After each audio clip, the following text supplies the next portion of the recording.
Hannah Spencer. My question is it a good idea to let my partner take control of my finances so I'm held accountable to where my money is going whilst through recovery? Yes, absolutely, exactly. If you've got someone close to you that can do that, not only will it force you to open up and speak to someone who could very well be your best form of support throughout your recovery, it shows that you're serious about your recovery, which, as I alluded to earlier, is more likely to keep that person by your side and be supportive if they can actively see you're doing something. There is nothing... there's no bigger sign that you are willing to change and you want to do something to address your problem than by relinquishing the control of your finances. I did this, and it really does help, because it just eliminates the opportunity. If you don't have the money, then you can't gamble. So it's great because you don't have to be dishonest, you don't have to lie, the temptation can't be there, the urges, the psychological urges might be there, but the temptation isn't, because you can't do it.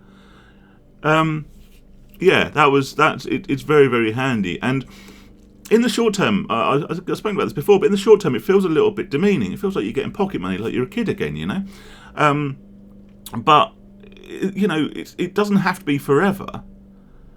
But the pressure it takes off your mind, it's a massive weight lifted from your shoulders. And my wife was, really good. She didn't ever, if I wanted to buy something, or I wanted to go down a pub, or I wanted to do whatever, she wouldn't have any. She didn't really ask any questions before handing the money over.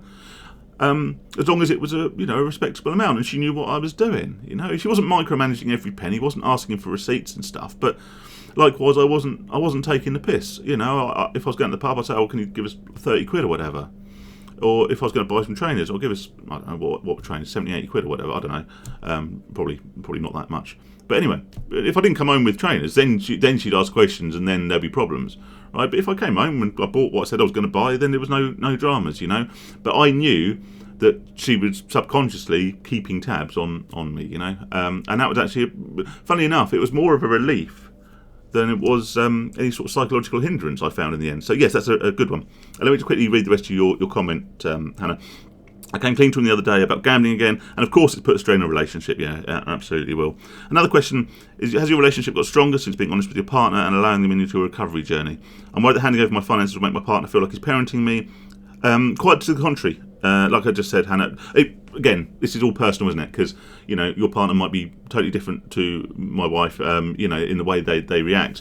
But I found quite to the contrary, she was just happy that I was doing something so substantial, and that she could help. It was a real, to her, it was like a commitment from me that I was going to sort of try and change, and I was actually taking steps to start that recovery process. She was really pleased by that. And as regards, has it helped our relationship? Has it got stronger, being honest? Yes, absolutely. But I think that's more by proxy, because I'm not being dishonest, moody, and all the other negative traits that come with someone who's actively in a gambling addiction. When you're in an active gambling addiction, you have random mood swings, you're dishonest, you're out longer than you say you're going to be, you're not home on time, you come home and you've forgotten to do the shopping, or all the the circumstantial stuff which makes relationships a bit crap and makes you a bad partner, do by proxy go away when you get into recovery, because you're not lying, you're not being dishonest, you're coming home when you say you will, you're behaving in a rational way, you don't have irregular mood swings which you blame on all and sundry. So yes, our relationship is stronger, and we'll be married 7 years this year. 6 years. 6 years this year. Oh God, I better not get that wrong come our anniversary anyway. But anyway, onwards. Thank you for your comment, Hannah.